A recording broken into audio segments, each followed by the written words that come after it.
चलिए, तो देखिए हम लोग क्या है, ज्ञानेंद्रियों के बारे में पढ़ रहे हैं। हम लोग पहली ज्ञानेंद्रियां आंख देखें, उसके बाद कान देखें।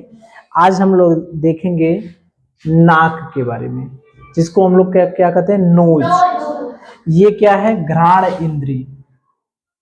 घ्राण इंद्रिय इसे क्या करते हैं, घ्राण इंद्रिय। घ्राण माने सूंघना, सूंघना, सॉरी सूंघना।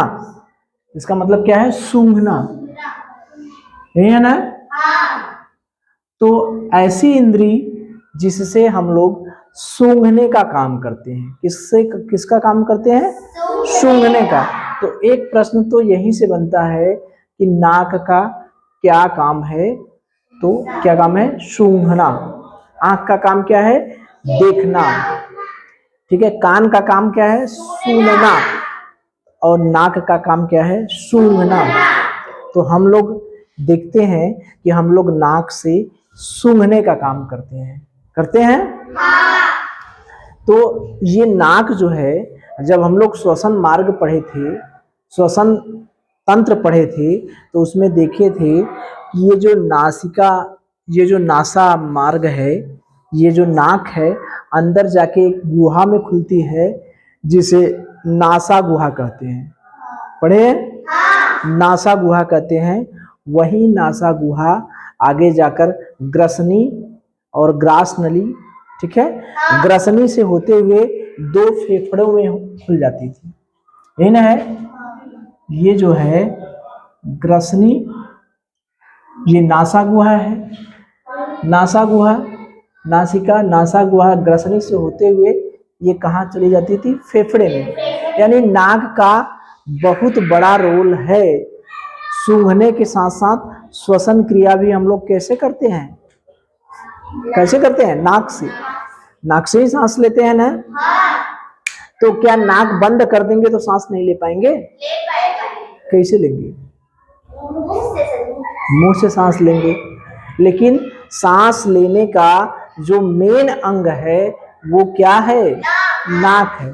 मुंह से सांस लेंगे, ठीक है, लेकिन कहीं ना कहीं हमारे शरीर में नॉर्मल चीजें नहीं रह पाएंगी, मुंह सूखने लगेगा। मुंह का काम क्या है, मुंह का काम क्या है, खाना, खाना ना, खाना और भोजन कूचना, उसमें लार ग्रंथियों को मिलाना। जब ऐसे मुंह से सांस लेंगे तो इतना बड़ा भाग खुल गया, ठीक है। तो जो लार ग्रंथि है, जो लार स्रवित करेगी, वो लार हवा में क्या होगा, वाष्पोत्सर्जन हो जाएगा, वाष्पीकृत नहीं हो जाएगा का। सांस लेके देखिए, कुछ देर बाद मुंह सूख जाएगा। इसका अनुभव मिलता होगा, ट्राई कर रहे हैं ना।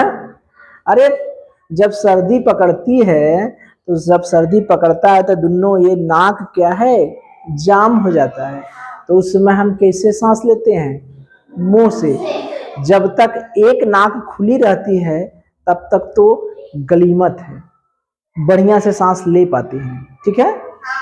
लेकिन ये दोनों नाक जिसकी बंद हो जाती है सर्दी से, सर्दी जुकाम सबको होता है, तो दोनों नाक जब जाम हो जाती है तो कैसा महसूस होता है, सांस लेने में मजा आता है, मुंह सूख जाता है कि नहीं। तो सांस लेने का मेन अंग क्या है, नाक, ठीक है। तो नाक एक एडिशनल काम भी करता है, उसका मेन काम है सूंघना, ठीक है। ये जो सूंघने का काम होता है, वो मानव के साथ साथ अन्य सभी जीव जंतु जो है वो नाक से सूंघने का काम करते हैं।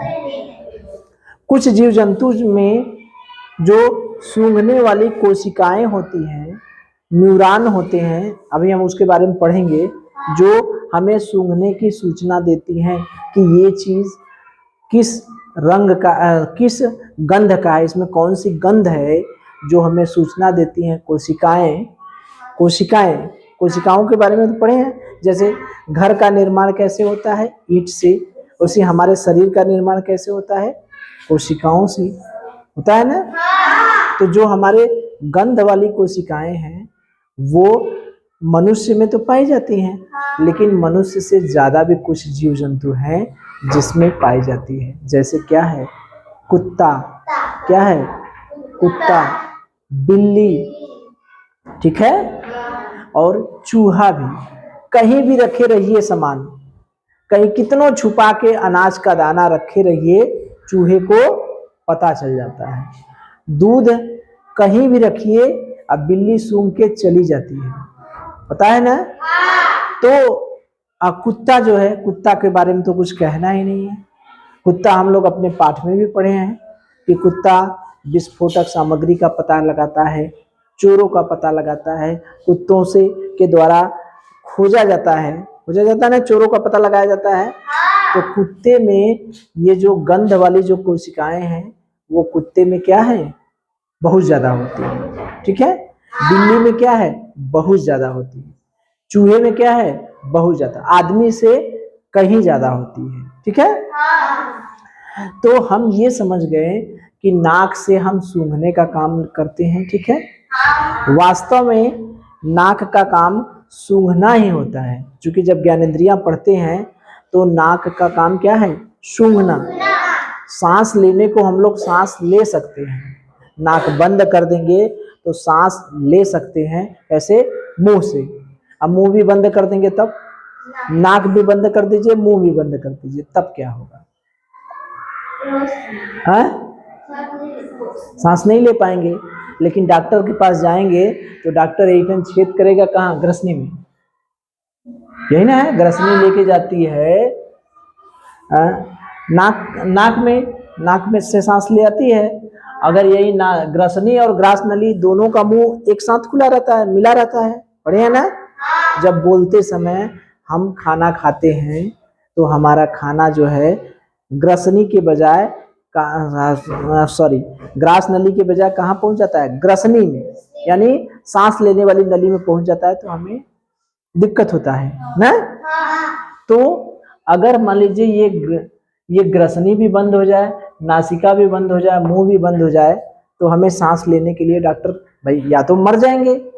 लेकिन अगर डॉक्टर के पास है, कभी कभी मुंह और नाक में दिक्कत हो जाता है तो देखते होंगे पाइप लगा देते हैं सांस लेने के लिए।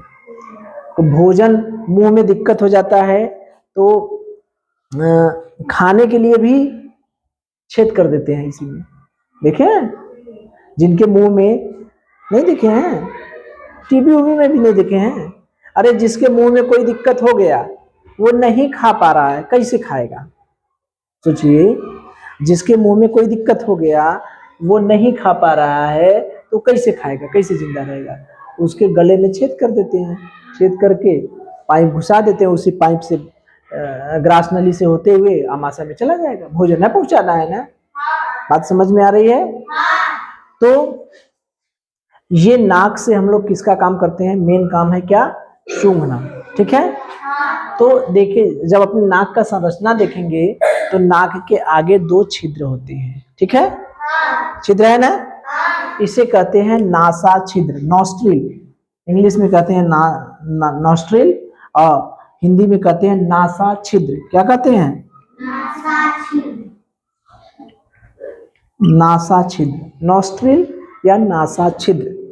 ये जो नासा छिद्र है ये 2 ठो रहेगा। यहाँ पर कितने रहते हैं? 2 ठो, ठीक है। ये नासा छिद्र देखेंगे तो बीच में एक खांच के द्वारा 2 भागों में बटी होती है। एक छिद्र इधर है, एक छिद्र इधर है, पता है ना। एक कपाट जैसे दिखाई देता है ना, लगता है एक दीवार है जो दोनों को अलग की है। उसी दीवार को हम लोग कहते हैं नेजल सेप्टम। क्या कहते हैं? नेजल सेप्टम, ठीक है। तो ये जो नासा छिद्र है अंदर जाके एक गुहा में खुलता है, एक गुहा होता है, ठीक है। पिछवा देखेंगे तो एक गुहा टाइप का, गुहा माने थोड़ा सा जगह ज्यादा होता है, पतला बनाए हैं, एक गुहा टाइप का, ठीक है। तो इसी को कहते हैं नासा गुहा। क्या कहते हैं? नासा गुहा, या उसी का नाम है इंग्लिश में उसको कहते हैं नेजल कैविटी। कैविटी माने क्या होता है? गुहा, तो नेजल कैविटी। तो ये जो नॉस्ट्रिल है ये नेजल सेप्टम द्वारा अलग अलग 2 भागों में बटा होता है। यही नॉस्ट्रिल जो है पीछे जहां खुलता है उसे कहते हैं नेजल कैविटी। समझ में आया? ये नाक का चित्र है, ठीक है, तो इसे कहते हैं नेजल कैविटी, ठीक है। अब देखिए ये जो हमारे आंख के ऊपर और आंख के नीचे, ठीक है, आंख के नीचे और आंख के ऊपर ये जो है साइनस कैविटी और म्यूकस कैविटी पाई जाती है, गुहा, यानी एक जो गंध का ज्ञान देती है और एक जो है ये क्या कहते हैं उसको, एक द्रव स्रवित होते रहता है। क्या क्या स्रवित होता रहता है? द्रव। म्यूकस कैविटी, म्यूकस कैविटी जो ऊपर देखेंगे इसका जो पीछे का भाग है, ये पीछे का भाग है, ठीक है, ये यही देखिए म्यूकस मेम्ब्रेन है, ठीक है, ये म्यूकस मेम्ब्रेन है। और इसी में से क्या होगा, एक द्रव स्रवित होता रहता है। देखेंगे तो वो नाक को हमेशा नम बनाए रखता है। कभी नाक में उंगली करके अंदर देखेंगे तो वो हमेशा गीला गीला लगता है, देखते हैं। और एक बहुत लोग निकालते होंगे, इकट्ठा हो जाता होगा तो निकालते हैं, जैसे खुद निकालते हैं उसी तरह से निकालते हैं ना? नहीं निकाले हैं क्या? है? सभी लोग निकाले होंगे, हाँ, तो निकालते हैं तो कभी कभी मुलायम मुलायम निकल जाता है, देखिए हैं? तो वो जो म्यूकस है, वो म्यूकस ये हमारे नासा को, नासिका को, नासा गुहा को, ये जो नासा गुहा है उसको और ये नासा छिद्र जो है, ये सबको पूरे को क्या किया रहता है? नम बनाया रहता है। ये जो म्यूकस है, म्यूकस मतलब समझ रहे हैं, एक लसलसा चिपचिपा पदार्थ, वो स्रवित हुआ रहता है। और इसी नाक में हेयर भी पाए जाते हैं, हेयर माने बाल। इसी नाक में क्या पाए जाते हैं? बाल। ये बाल क्या करता है, हमें क्या चाहिए? ऑक्सीजन चाहिए, हवा लेते हैं ना, हवा के साथ ऑक्सीजन जाता है ना हमारे शरीर में, तो ऑक्सीजन के साथ और भी गैसें जाती हैं जिसको कि फेफड़ा जो है छनाई करके वो ऑक्सीजन ले लेता है। ये सब तो हम अलग मैटर है। तो मिला जुलाकर हमें हमारे शरीर के अंदर हवा जाती है, ऑक्सीजन जाता है, यहाँ से जो नाक से क्या जाता है? ऑक्सीजन जाता है। ऑक्सीजन के साथ साथ कुछ ऐसे कण भी चले जाते हैं जो हमारे शरीर में नहीं जाने चाहिए, जैसे धूल के कण चले गए, ठीक है, कोई गंदगी चली गई, धुआं चला गया, तो जो धूल के कण कभी कभी देखिए कहीं मिट्टी उधराती है, तूफान आता है या गाड़ी गई तो गर्दा उर्दा भी जो मिट्टी के कण है वो भी उधरा के जाते हैं नाक में, जाते हैं ना। तो देखते होंगे कभी आप लोग वो खेती करते होंगे तो जो दौरियाही होती है, जिसे कहते हैं गेहूं का जो भूसा मराता है, तो देखते हैं कितना सब लोग मुंह बांध के जाते हैं जो भूसा धोने के लिए, देखे हैं? सब लोग देखे हैं लग रहा है। क्यों? एक तो नाक को बचाने के लिए हमारे नाक में बाल है, जो ये सब जो बाहरी जो बिना हवा वाले जो कण है, यानी जो हमारे श्वसन के लिए दिक्कत वाले जो कण है उनको रोकता है। लेकिन पता है कि नॉर्मल हवा तो है नहीं, ये हवा का बाप है, भूसा उसा का जो गर्दा है, जो गंदगी है, वो हवा का बापे है ना, मार कुल उधराता रहता है। तो कहते हैं नाक का बाल तो हमारा नहीं रोक पाएगा बेचारा, इसलिए नाक के बाल की तरह ऊपर से क्या बांध लेते हैं? कपड़ा बांध लेते हैं, तो वो सब जो गंदगी रहती है कपड़ा में चिपक जाती है, देखते हैं ना, देखे हैं? तो ये जो बाल है, वो बाल जो धूल के कण या ऐसे पदार्थ जो हमारे श्वसन में दिक्कत करते हैं, श्वसन के लिए, श्वसन के अलावा, हवा के अलावा यानी ऑक्सीजन के अलावा भी जो पहुंच जाते हैं, उनको रोकती है। गैस को नहीं रोकेगी, ये नहीं कि हवा में मिली गैस है तो उसको रोक देगी। जैसे धूल के कण हो गए, जैसे भूसा है उसमें जो खरपतवार है और पार्टिकल है, उनको वो क्या करेगा? रोक देगा, ठीक है। उसके बाद भी कुछ जाने का प्रयास करते हैं जबरी, कुछ बाल से भी अंदर जाने का प्रयास करते हैं, तो म्यूकस कहता है कि अच्छा तू ढेर चालाक हो गया, पहले तो बाल रोक रहा है कि रुको रुको रुको मत जाओ, तो वो जबरदस्ती चला गया। तो उसको जो म्यूकस है, यहाँ से म्यूकस स्रवित होता है ना, म्यूकस मेम्ब्रेन, म्यूकस मेम्ब्रेन, ये म्यूकस यहाँ से स्रवित होता रहता है। तो ये म्यूकस मेम्ब्रेन जो है म्यूकस द्रव जो है वो उस गंदगी को क्या करता है, अपने अंदर चिपका लेता है। क्या करेगा, चिपका लेगा। तो जब चिपका लेता है तो वही गंदगी धीरे धीरे जमा हो जाती है, तो कुछ समय बाद उसको उंगली डाल के निकाल देते हैं, निकालते हैं ना, या धीरे धीरे अपने आप भी निकल जाता है, जैसे फुट निकल जाता है वैसे अपने आप भी निकल जाता है। लेकिन अपने आप का कोई इंतजार नहीं करता, थोड़ा सा भी नाक में दिक्कत होता है तो देखते हैं छींक आने लगती है, आने लगता है ना। थोड़ा सा भी कान में खुर तो आदमी कुछ बर्दाश्त कर सकता है, लेकिन नाक में थोड़ा सा भी एक ठो सीख अंदर डालने का प्रयास करिए, देखिए वो कहेगा, वो आप अंदर डालने का प्रयास करेंगे, वो कहेगा मत डालो, आप जबरी डालेंगे तो इतना जोर से फेफड़ा दबाव डालेगा, इतना जोर से क्यों फेंका जाएगा, होता है ना।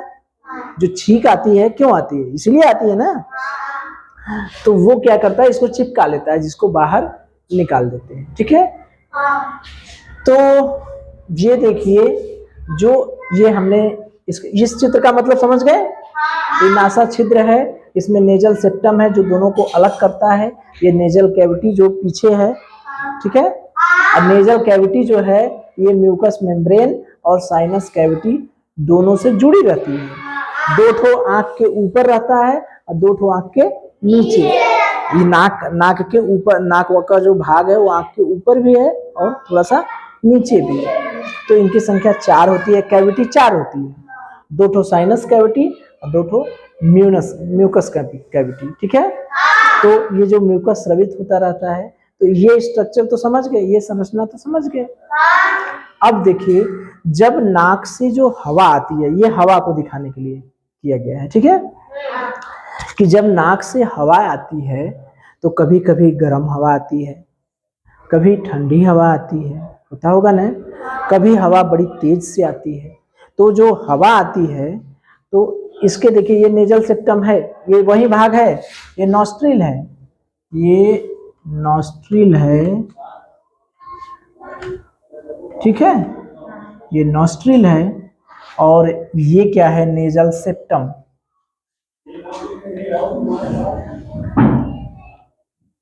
ठीक है। तो देखिए, यहां से जब हवा आएगी तो इस हवा को रोकने के लिए 1 2 3 एक दीवार टाइप के थोड़ा सा घुमा हुआ रहता है। क्यों जानते हैं, कि जब यहां से हवा बहुत तेज आएगी तो उसको पहले ये रोकता है, ये रोकता है। अगर जबरदस्ती तेजी से चलाए, अच्छा सोचिए, अपने दिमाग से ही सोचिए कि अगर सांस लेने वाली हवा हमारे अंदर बहुत तेजी से चली जाए तो सीधे डायरेक्ट पहुंच जाएगी फेफड़े के अंदर, नहीं होगा। अरे जैसे हम लोग खाना खाते हैं तो ये जो ग्रास नली होती है उसमें क्रमाकुंचन गति होती है, जो खाना को धीरे धीरे धीरे धीरे धीरे आमाशय में होने जाने देती है। मुंह से पढ़े हम लोग, मुंह से आमाशय में खाना, क्रमाकुंचन गति जो होती है, जो ग्रास नली की पेशियां जो होती है ना, वो क्रमाकुंचन गति करती हैं। तो उस क्रमाकुंचन गति से जो खाना होता है, भोजन होता है, जो पिसा हुआ भोजन रहता है, वो धीरे धीरे आमाशय में गिरता है, नहीं तो ऐसे खट नहीं गिर जाता, चल जाता है ना। तो वही हाल अपना यहाँ पर है।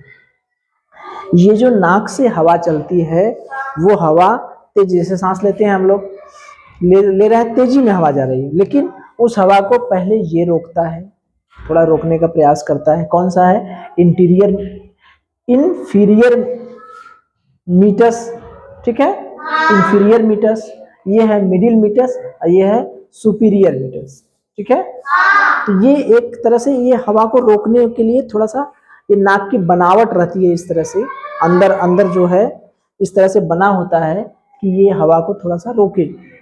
तो इंफीरियर मीटस जो है वो हवा को थोड़ा रोकता है, मिडिल मीटस थोड़ा सा और रोकता है, यहाँ तक सुपीरियर मीटस तक जाते जाते ये हवा को धीमा कर देती है। धीमा क्यों करती है, जैसे मान लीजिए यहाँ से गर्म हवा चली, यहाँ से कैसी हवा चली, गर्म हवा चली, तो अगर गर्म हवा चली गई सीधे डायरेक्ट फेफड़े तक तो फेफड़े को नुकसान पहुंचा सकती है।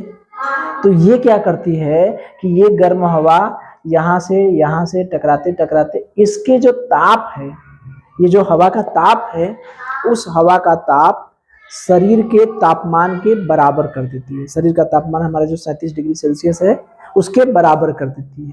ठीक है। उसके बाद कहती है कि अरे यार अब तुम जाओ, अब तुम फेफड़े में जाओ, अब कोई दिक्कत नहीं।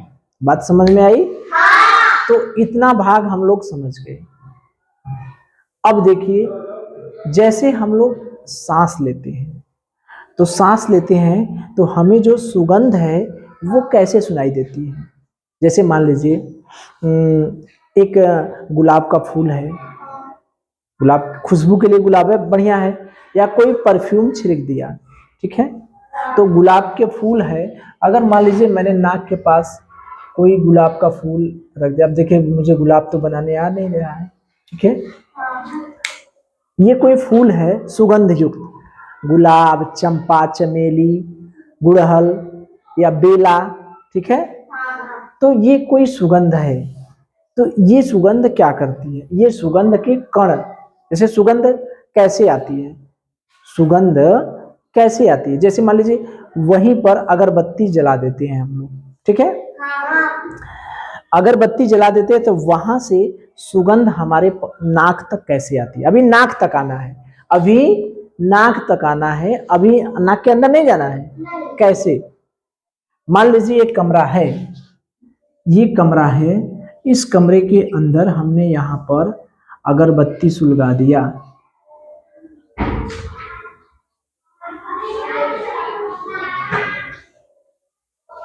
ठीक है, अगरबत्ती सुलगा दिया, तो ये यहाँ पर कोई आदमी है तो उसको महक पहुंचती है कि नहीं, बताइए? पहुंचती है। क्यों? क्योंकि इस कमरे के अंदर क्या है, हवा।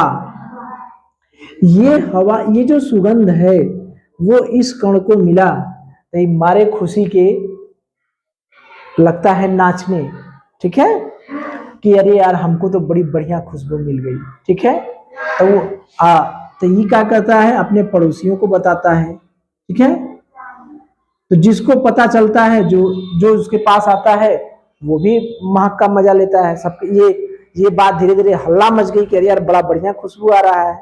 तो ये जो सुगंध के कण है वो वायु के कण यहाँ से आगे बढ़े, फिर आगे बढ़े, धीरे धीरे क्या होता है, चूंकि वायु के कण है, हमने पढ़ा है ठोस, द्रव और गैस के बारे में हम लोग पढ़े हैं। ठोस में कण हिलते डुलते नहीं, द्रव में हिलते डुलते हैं, लेकिन अपनी आयतन नहीं बदलते, आकृति तो बदल देंगे लेकिन आयतन नहीं बदलते। और गैस वाले महान खुरापाती होते हैं, उनको खाली मौका मिले इधर से उधर डांस करते रहते हैं, हमेशा एक जगह नहीं रहते, हमेशा डांस करते रहते हैं। तो इसको सुगंध मिल गया तो ये लगा डांस करने, डांस करके यहाँ पहुंच गया, फिर इसके पास दूसरा आया, फिर तीसरा आया, फिर चौथा आया, सब आएंगे ना धीरे धीरे। अगरबत्ती तो यहाँ चल रही है, तो जो इसके पास आया चला गया, अभी यहाँ है, फिर वहां है, तो धीरे धीरे कुछ समय, तुरंत नहीं, ऐसा नहीं कि तुरंत सुनाई दे, मतलब सूंघेंगे तो पता चलेगा, धीरे धीरे ये जो इसके जो सुगंध है वो सब अणुओं में मिल जाता है, धीरे धीरे इसकी सुगंध सब अणुओं में मिल जाती है। तब इसके नाक के पास आता है तो इसको लगता है वो ये तो मोगरा का अगरबत्ती जल रहा है, ये तो डेनिम का जल रहा है, ये तो लॉर्ड कृष्णा का जल रहा है, ठीक है, जो जिसकी महक रहती है, पता चलता है ना। यही चीज अगर यहाँ पर गुलाब की खुशबू है, गुलाब रखा है, तो यही चीज गुलाब का अणु सुगंध लेके वो अब घूमता घूमता हर जगह फैल जाएगा, पूरे कमरे में फैल जाएगा।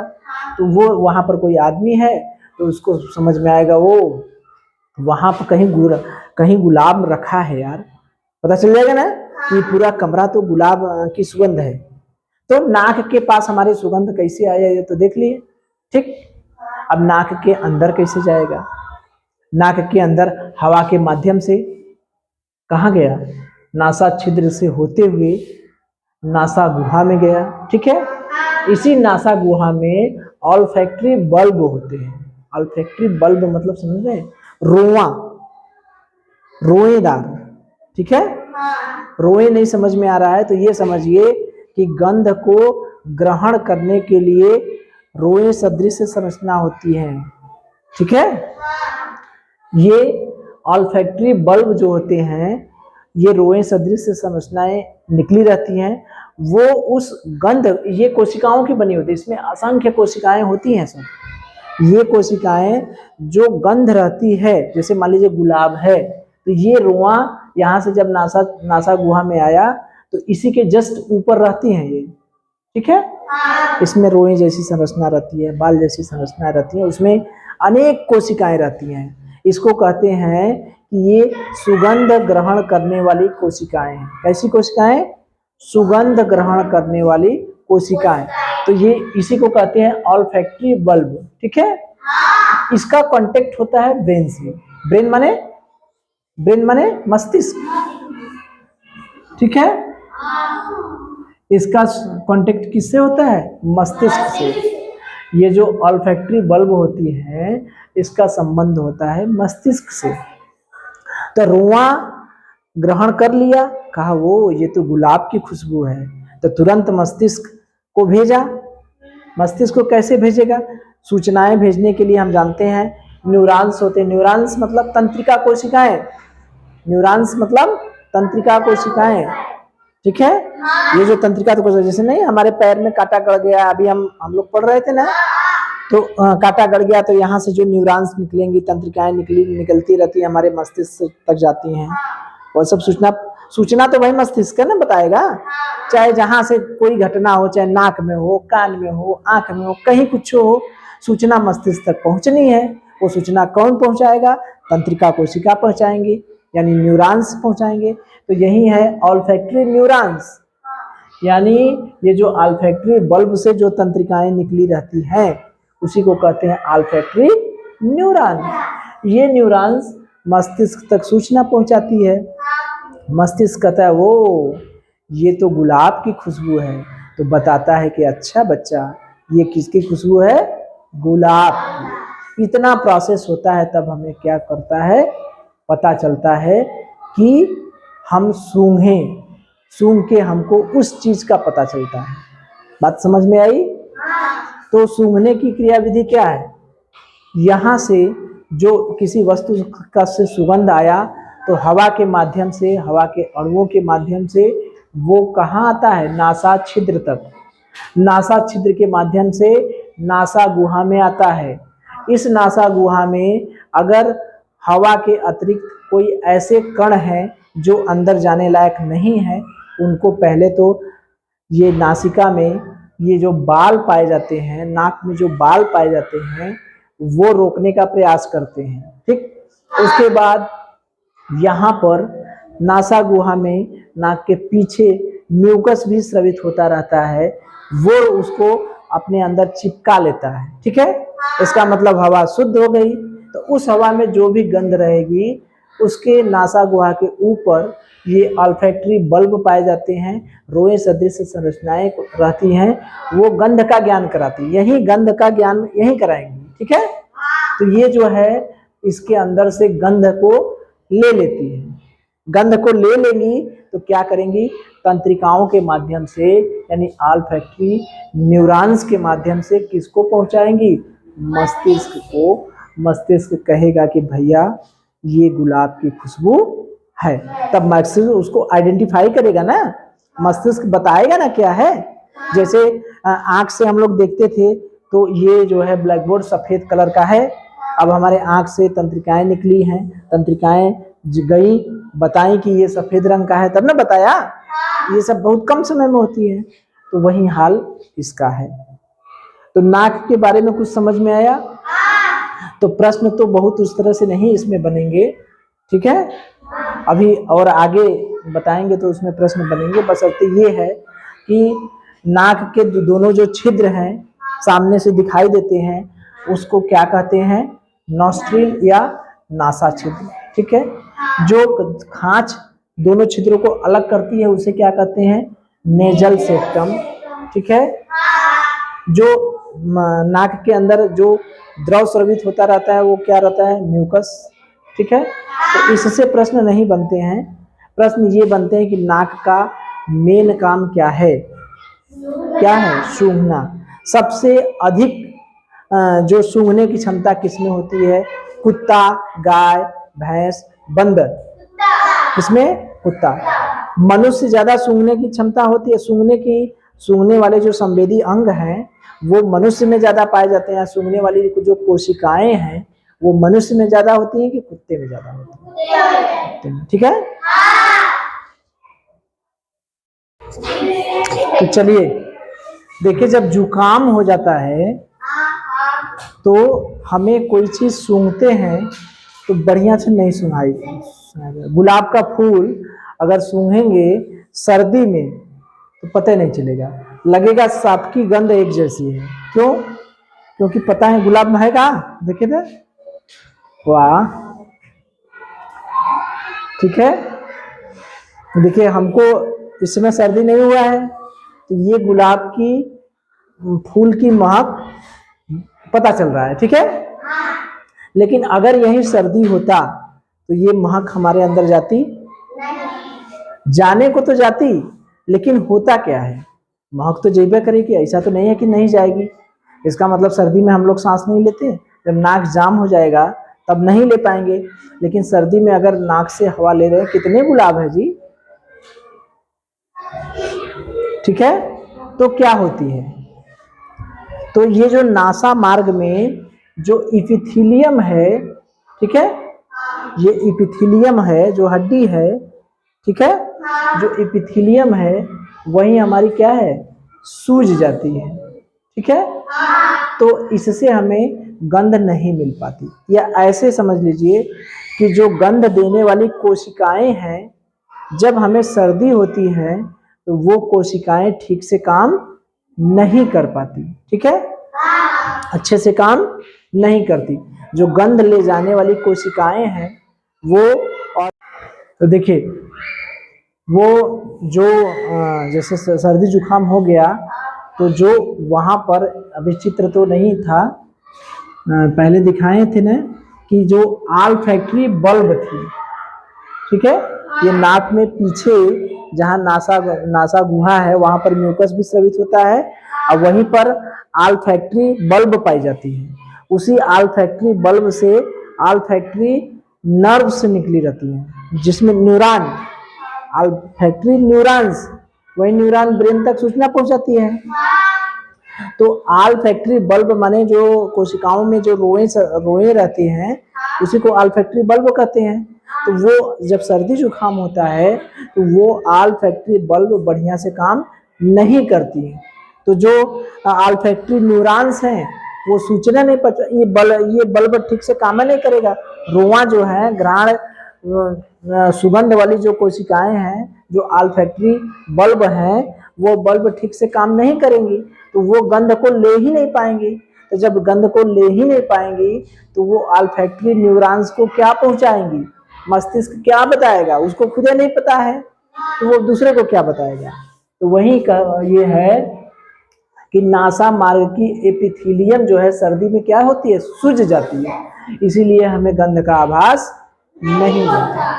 तो सर्दी में हमें गंध का आभास क्यों नहीं होता, बात समझ में आ गई। नासा मार्ग की जो एपिथीलियम है वो सूज जाती है।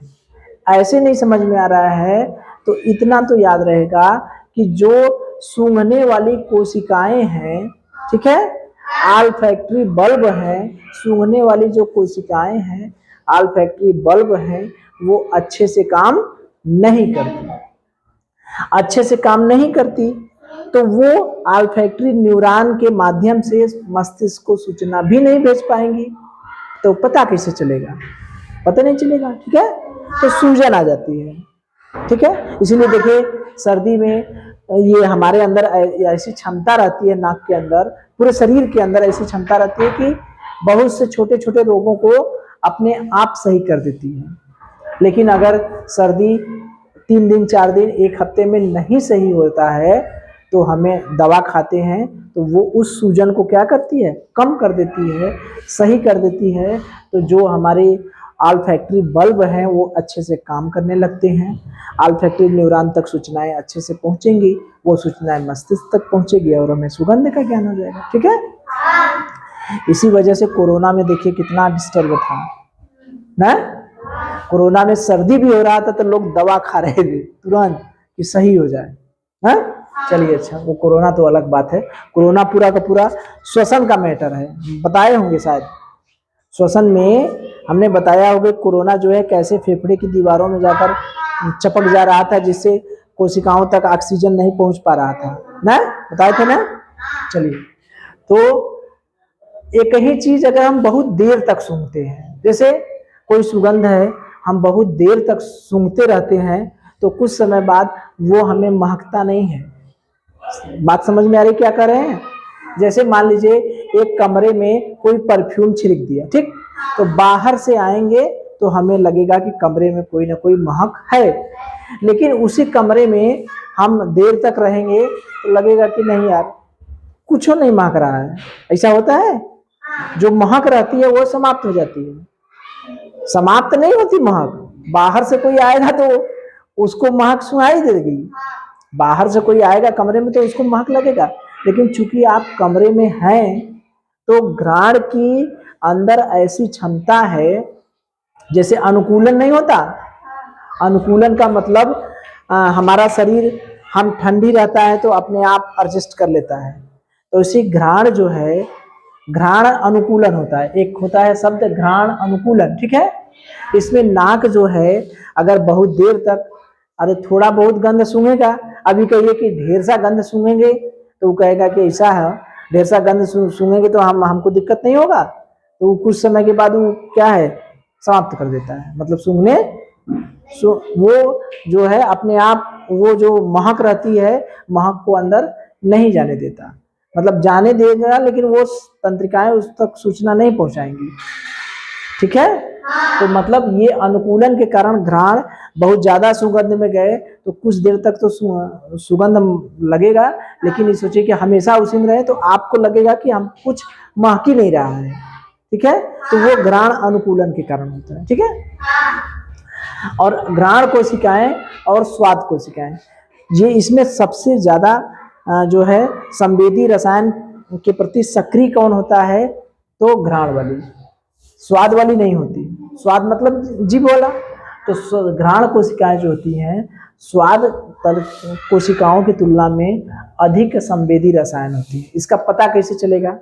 मर्चा खाते हैं तो कोई जरूरी नहीं है कि मर्चा खाएं तो आंसू निकल जाए, ये कोई जरूरी नहीं है, सी करेंगे लेकिन आंसू नहीं निकलेगा। लेकिन अगर मर्चा को सूंघ लीजिए, मर्चा को सूंघ लीजिए तो आंसू निकलने लगते हैं। उसी तरह से क्लोरोफॉर्म, अमोनिया, ये सब सूंघ लीजिए तो आंसू निकलने लगते हैं। इसका मतलब क्या हुआ कि मर्चे को हम लोग स्वाद पता चला तो मर्चे से आंसू नहीं निकले, लेकिन उसका सुगंध, अगर मर्चे की सुगंध हमारे नाक में चली जाए, देखते हैं ना कहीं जलता उलता है तो हालत खराब हो जाती है, आगी ओगी में कहीं मर्चा जलाते हैं तो वहां से ही करता है तो मार खांसते खांसते हालत खराब हो जाती है। तो कहते हैं कोई क्यों लगा था नजर टोटका कही जा सकता है उसको, क्या कहते हैं नजर झारे से ना, नजर झाड़ के मरचवा आगिया हम डाल देते हैं तो हवा जब जाता है तो नकिया में पहुंचता है तो एकदम हालत खराब हो जाती है। तो यही है कि जो ये जो घ्राण कोशिकाएं हैं वह स्वाद कोशिकाओं से क्या है, ज्यादा सक्रिय है, ज्यादा संवेदी है, ठीक है। बात समझ में आई? आप कुत्ते के बारे में जान ही रहे हैं, कुत्ते में बहुत ज्यादा घ्राण संवेदी होते हैं, यानी कुत्ते में सूंघने की क्षमता क्या है, घ्राण संवेदी माने सूंघने की क्षमता ग्रहण करने वाली कोशिकाओं की ही बात हो रही है, ये समझ रहे हैं? ये उन्हीं कोशिकाओं की बात हो रही है जो कोशिकाएं सूंघती हैं, ऑल्फैक्टरी बल्ब की ही बात हो रही है, ठीक है। तो ये जो कुत्ते में बहुत ज्यादा होते हैं इसलिए कुत्ता जो है घ्राण संवेदी, तीव्र घ्राण संवेदी होता है, ठीक है। और माथ, तितली, ये सब में एंटीना होता है, एंटीना देखते हैं, तितली उतली के ऊपर ऐसे नहीं निकला है, पता नहीं देखे हैं, ये तितली हो गई, इसके ऊपर एंटीना निकला रहता है, इसी को कहते हैं एंटीना, ठीक है। जैसे टीवी में एंटीना निकला रहता है, बाजा में एंटीना निकला रहता है, वैसे इसको भी कहते हैं एंटीना। तो तितली उतली में एंटीना जो होती है, इसी से ये सुगंध सूंघती हैं, इसी से क्या करते हैं, सूंघती हैं। ठीक है, तो इसी एंटीना में इनके घ्राण रसायन होते हैं। ठीक है, ये एंटीना जो है घ्राण रसायन के प्रति संवेदनशील है, घ्राण के प्रति संवेदनशील है। यानी ये सुनती कहाँ से है तितली, एंटीना से। कहाँ से सुनती है, एंटीना से। ठीक है, तो ये अपना हो गया नाक की बात। तो हमने आंख देख लिया, कान देख लिया, नाक देख लिया। अब हमें जीभ और त्वचा, दो चीज बचा है ना। चलिए।